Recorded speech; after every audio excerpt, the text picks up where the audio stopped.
Record News Rural. Oferecimento. Bradesco, de ponta a ponta é com o Bradesco que o agro conta. Micro Essentials da Mosaic, MPS em grânulo único.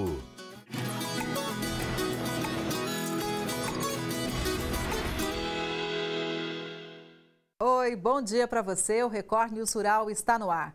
Produtores rurais da região de Rio Verde, em Goiás, estimam queda na produtividade por causa das queimadas deste ano. Segundo especialistas, o fogo afeta a fertilidade do solo e o grande desafio é encontrar soluções e alternativas para a recuperação das lavouras.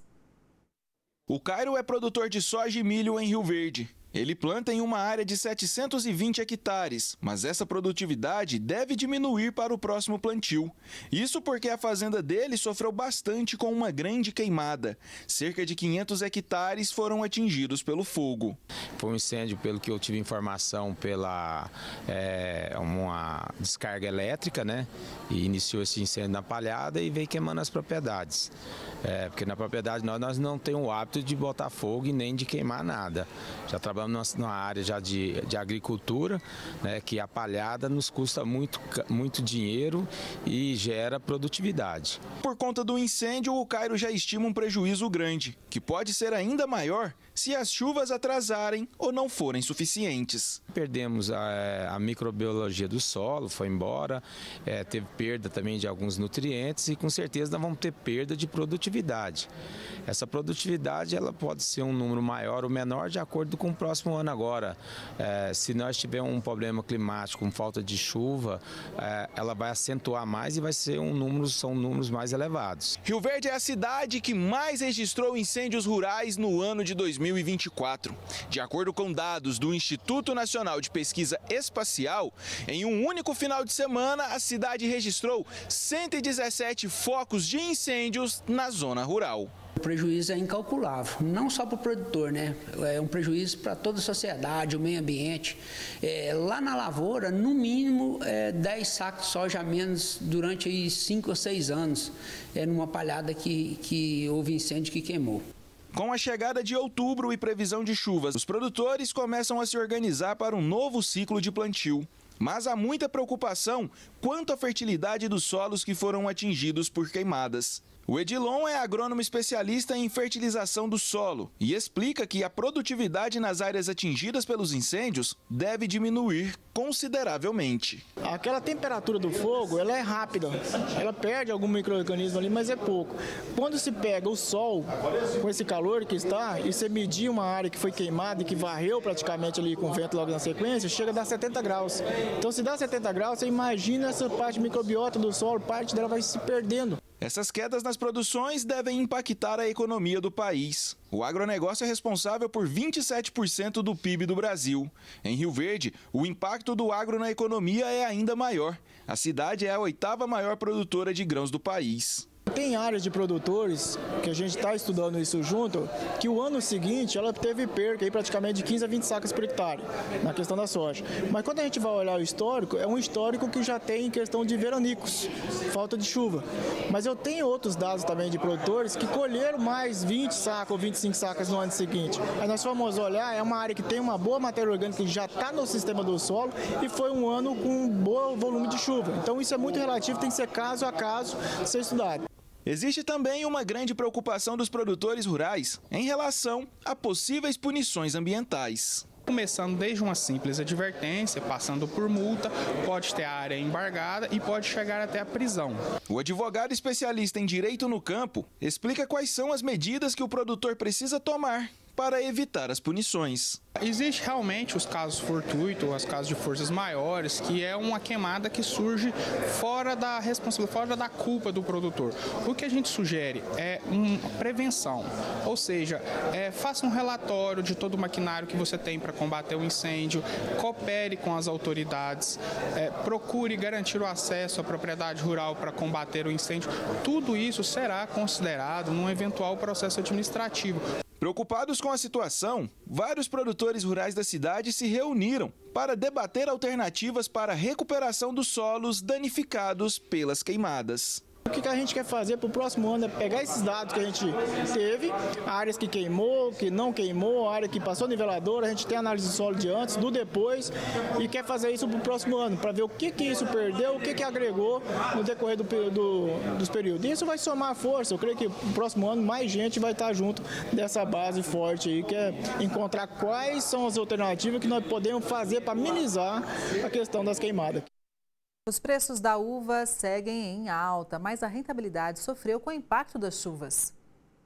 Em setembro, a média de preços da uva Vitória, no Vale do São Francisco, foi de R$ 7,08, 41% acima da média de agosto e 95% superior à estimativa de custo de produção, segundo o levantamento do CPEA. A rentabilidade da variedade poderia ser melhor, mas o impacto da chuva no primeiro semestre deixou a oferta restrita. Ainda de acordo com estudos do CPEA, a disponibilidade da uva Vitória deve seguir reduzida até o final do ano, e isso deve impulsionar as cotações para cima. Os preços do açúcar cristal branco se mantiveram aquecidos na última semana. Levantamento do CPEA indica que semana passada a saca de 50 quilos fechou em R$ 150.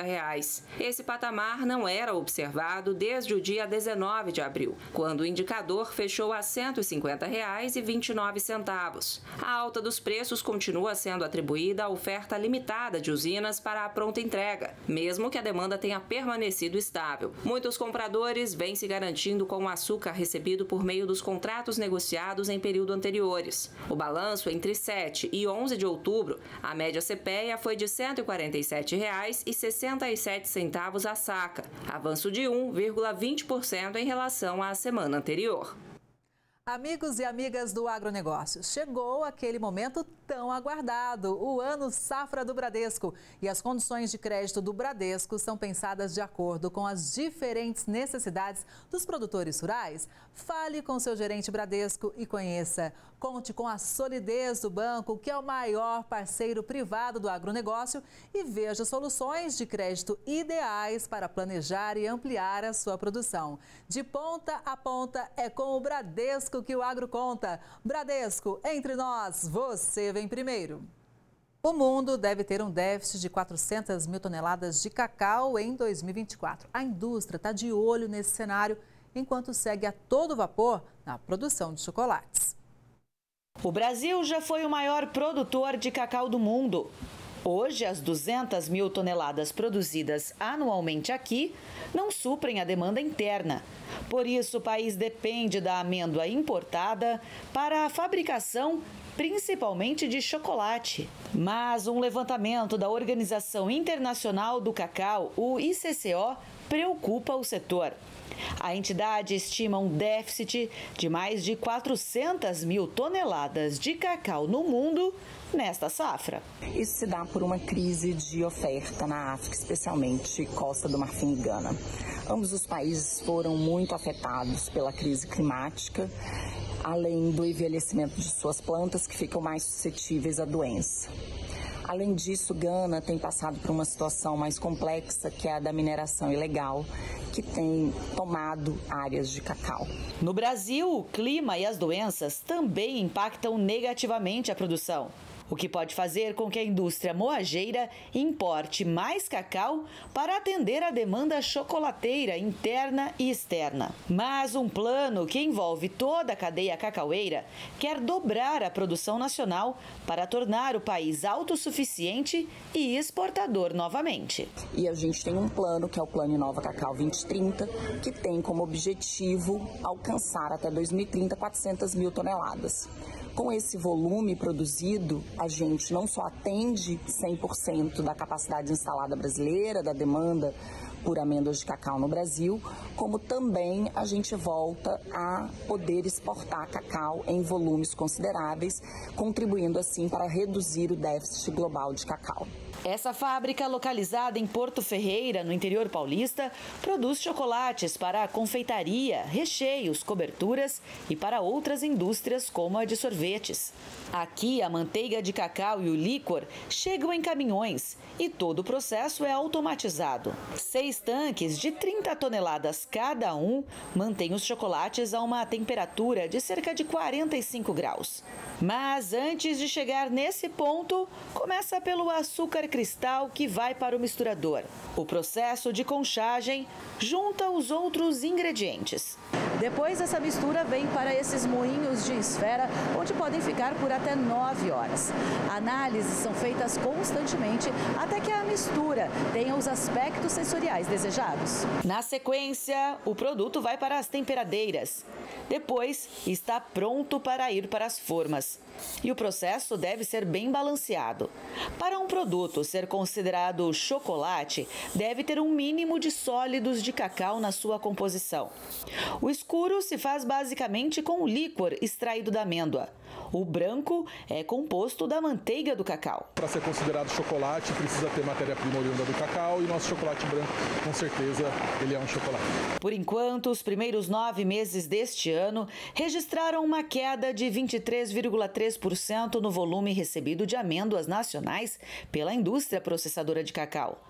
Foram 124.900 toneladas recebidas, em contraste com as 162.900 toneladas recebidas no mesmo período de 2023, de acordo com os dados recentes compilados pelo Sindidados, Campos Consultores e divulgados pela IPC.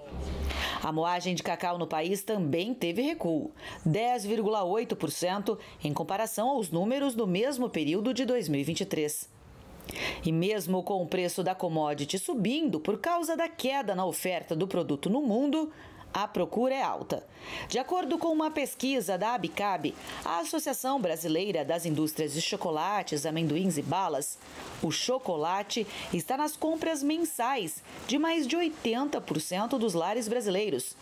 E a indústria está preparada para atender a demanda. Temos investimentos colocados para conseguir produzir mais, então a gente espera que os consumidores realmente consumam o nosso chocolate, que nós estamos prontos para produzir. O preço do cacau vive a sua maior alta dos últimos 50 anos. Essa situação tem desafiado toda a cadeia produtiva do chocolate e a indústria tem trabalhado diariamente para buscar soluções que não afetem nem a produção nem a oferta para os seus consumidores. A Conab, Companhia Nacional de Abastecimento, divulgou a primeira estimativa para a safra de grãos na temporada 2024-2025. E ela aponta para uma produção de mais de 322 milhões de toneladas. O volume representa um crescimento, sabe de quanto? De 8,3% em relação à temporada anterior. E quem chega para dar um panorama para a gente é o Edgar Preto, que é presidente da Conab. Bom dia, Edgar. Seja sempre muito bem-vindo aqui ao Record News Rural. Bom dia, é um privilégio estar com vocês. Agradeço imensamente a oportunidade de conversar com os telespectadores. Edgar, sim, me chamou muito a atenção. Quero começar por esse ponto, o seguinte: o crescimento de mais de 8%, mas numa área que vai crescer menos de 2%, é isso mesmo? Exatamente. A estimativa é o primeiro levantamento de visão que a Companhia Nacional de Abastecimento faz. E os números que você citou são exatamente essa, uma notícia extraordinária para o nosso país, não só para o campo agrícola, como eu sempre digo, mas é muito importante também para a nossa economia, é muito importante também países lá fora que esperam, citam da produção que nós temos aqui no nosso país. 322,47 milhões de toneladas é a previsão que a Conab faz para a safra 2024-2025. É um aumento de 8,3%. E nesse primeiro levantamento, aqui tudo indica, e se confirmando esse panorama, nós teremos uma safra histórica maior, superior à safra recorde que nós tivemos até aqui, que foi a safra de 2022, onde o Brasil colheu 319,8 milhões de toneladas. A previsão é que ela seja superior. Então, muito possivelmente, estamos nos aproximando da safra histórica do nosso país. Um aumento na área plantada também, que ficará a expectativa em 81,34 milhões de hectares, é um aumento de 1,9%, praticamente 2% superior à safra do ano passado. Muito importante também as principais culturas que também contribuem na nossa economia para exportação, como a soja, que tem uma previsão de exportação maior também do que foi ano passado, muito em função da necessidade, tanto a Europa como a China têm produção, mas também porque os Estados Unidos, que é o segundo país mais exportador, tem diminuído a sua exportação e ocupado esse espaço de excelência. É, sem dúvida nenhuma, uma excelente notícia para o nosso país. Agora, Edgar, vamos tentar entender melhor, né, essa estimativa toda, que é muito boa. Você trouxe para a gente mais um dado muito relevante, que a gente, inclusive, destaca na nossa manchete, que o país pode realmente atingir um novo recorde histórico, num período desafiador pelas mudanças climáticas. Então, a que se deve essa estimativa tão otimista, tão boa, no momento em que o clima realmente tem sido muito complicado no dia a dia no campo? Bom, primeiro, Kelly, é o esforço dos nossos produtores, né? O homem e a mulher do campo, que são os grandes protagonistas, digamos assim, dessa conquista nacional. É aqueles que levantam cedo, que dormem tarde, que fazem o seu esforço.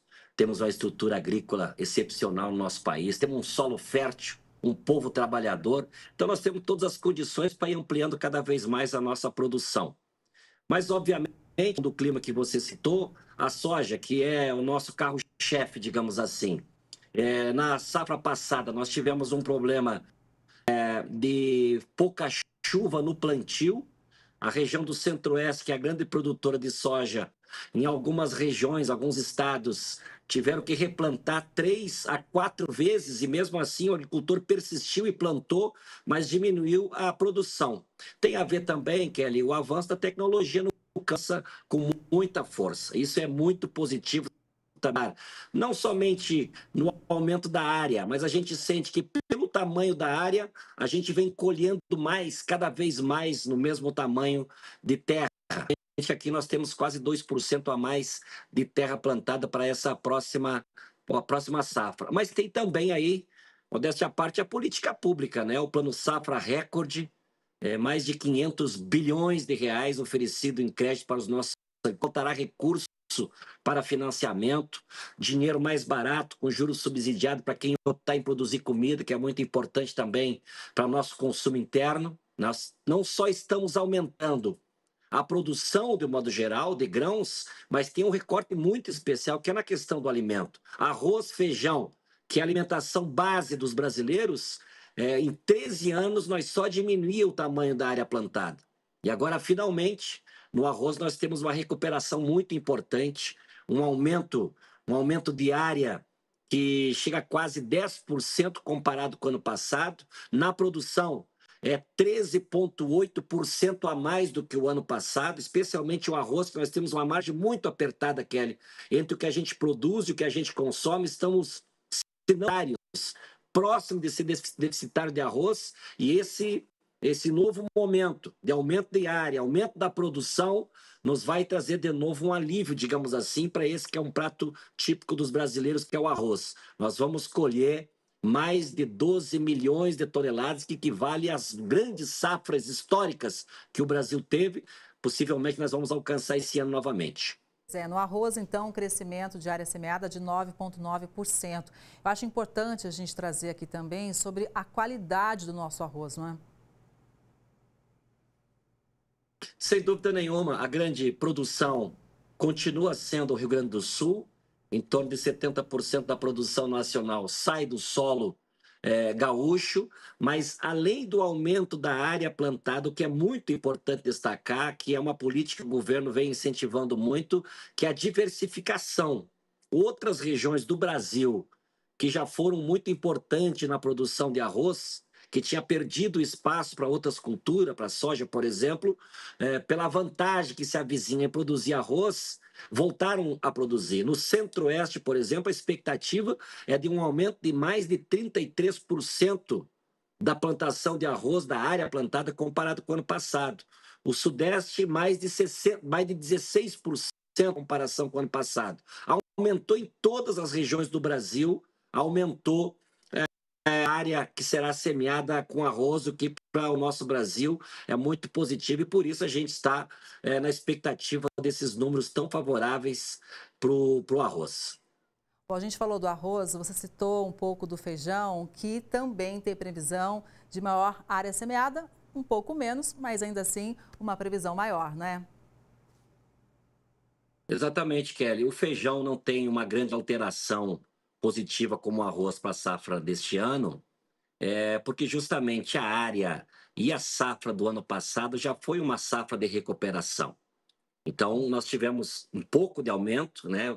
Previsão de colheita é de 3,26 milhões de toneladas, um aumento de 0,5%, não é muito significativo, mas é sempre muito importante uma cultura que é tão importante para o nosso consumo interno ter mesmo que um pequeno aumento. A área plantada vai aumentar 0,8%, quase 1% comparado com o ano passado. Como eu disse, já foi o ano passado a safra da recuperação do feijão. Então, as duas culturas que são base alimentar do nosso povo, na minha opinião, na opinião da Conab, os brasileiros estarão bem servidos. Vamos falar um pouquinho de uma outra cultura que é muito importante. Vou falar do milho agora. A gente prevê também uma recuperação, é isso, Edgar? O milho, sim, a estimativa é de 119,74 milhões de toneladas, um aumento de 3,5%, 3,5%. Temos também um aumento importante da área. A estimativa de área é 21 milhões de hectares, quase semelhante à do ano passado, mas uma expectativa de aumento na produção. Nós temos uma dificuldade, que é muito importante destacar, que é uma área menor na primeira safra, que é no sul. Por que é importante? Mesmo sendo a safra menor, mas ela é importante. Porque justamente o milho da primeira safra é muito utilizado para o nosso consumo interno, já que se trata de uma região de criação de proteína, especialmente frango e suíno. Então, nós teremos uma área menor, uma previsão menor de safra do milho da primeira safra, mas será compensada na segunda safra, que é aqui no Centro-Oeste. Então, vai ficar o milho numa produção geral nacional maior, mas impacta negativamente na primeira safra. Edgar, a gente sabe, né, que existe um rodízio de culturas, não é verdade? E agora a soja está com plantio um pouquinho atrasado por conta do clima, né? Isso pode impactar no milho de alguma forma? Qual a previsão da Conab? Conversava, inclusive, com os nossos técnicos sobre essa leitura. A opinião da Conab é que não vai impactar. Mesmo que tenha esse pequeno atraso no plantio, ele vai se recuperar e quando chegar no momento da plantação de milho, nós aqui, os técnicos estão fazendo uma projeção que ficará dentro da janela. Ainda a soja com pequeno atraso ficará na janela e o milho ainda com mais folga quando chegará o momento da semeadura. A gente vai falar de uma outra cultura que tem reconhecimento global de qualidade, que é o algodão. O que a gente pode dizer sobre ele? O algodão, nós temos uma pequena queda, digamos assim, pouco menos do que o ano passado, em que pese a área não ter diminuído, a produção expectativa da Conab é menos do que foi a do ano passado. Mas, mesmo assim, é muito semelhante ao que foi a produção de 23 e 24.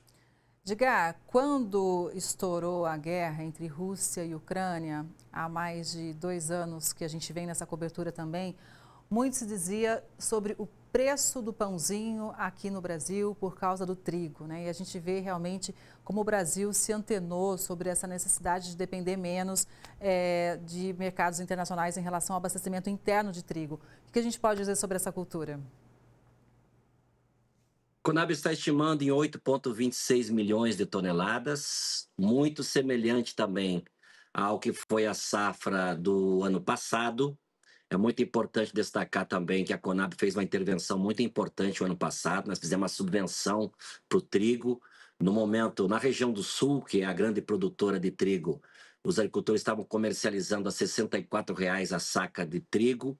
Nós conseguimos pagar o prêmio pagar o escoamento da produção. Quem conseguiu participar dos leilões que a Conab fez acabou comercializando o trigo a R$ 94, de 64 para 94. Vejo que tem aí um ganho importante quando o governo, enfim, estende a mão no momento. E essas garantias das políticas públicas que o governo federal vem se esforçando para cumprir, na minha opinião, na nossa opinião, tem encorajado os agricultores, produtores de trigo, que pese uma cultura muito sensível.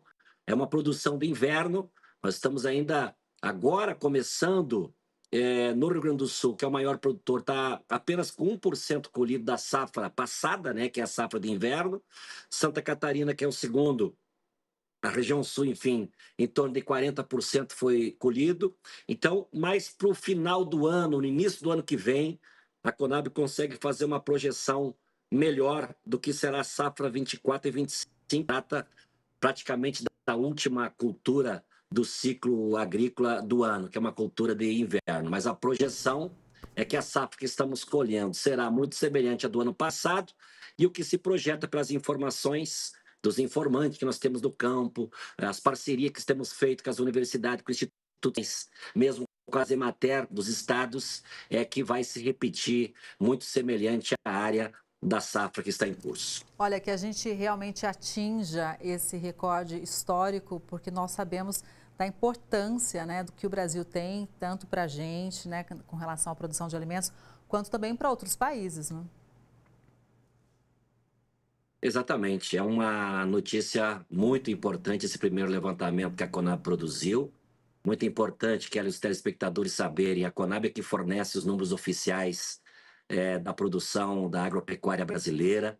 Isso é importante para o campo agrícola, mas é importante também para o governo formular políticas públicas ou para se antecipar a algum evento, para corrigir rumos de políticas públicas, mas também as informações que a Conab produz abastecem outros países. Ano passado, mais de 100 mil acessos às informações agropecuárias da Conab foi feita pelos Estados Unidos.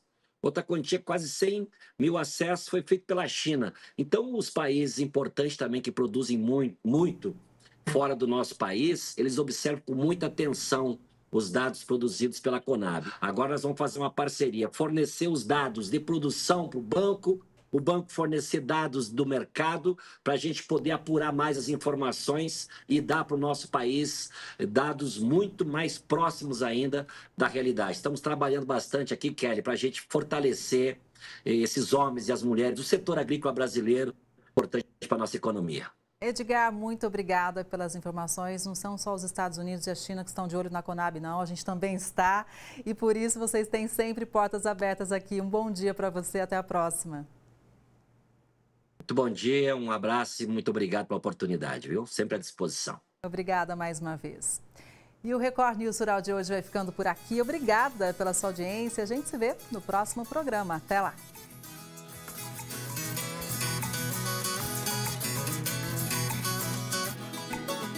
Record News Rural. Oferecimento. Bradesco, de ponta a ponta é com o Bradesco que o agro conta.